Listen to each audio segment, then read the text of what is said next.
cool. All right, everyone. So Alexis and Emilio are going to explain their computer programming and art project that they created using these Hummingbird kits. Go for it, Alexis. So we created a little dude, and he just kind of dances. And what's his name? His name's Jeremy. Obviously, Jeremy. Rocks back and forth. Okay, cool. And the way we made this is by using 2 of the position servos, I think. It's one of these, but instead of rotation, it's position. Okay, so what do you mean when you say position? So position, it mostly works with angles. Okay. And rotation is mostly focused on like just Going all the way around. I see.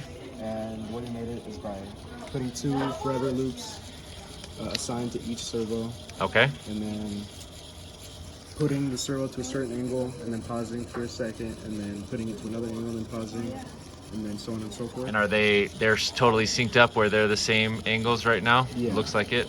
So talk me through, why did you add the pauses? So the pause is necessary because if you remove the pause, the servo isn't fast enough to keep moving at such a speed that the code. Oh, so it needs the time to physically execute the move before it goes on to the next code? Right. Cool.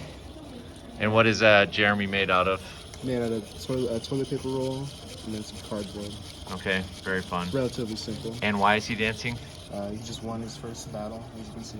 Oh, nice. Yeah. Congrats, Jeremy. All right, thank you. Appreciate it. Yep.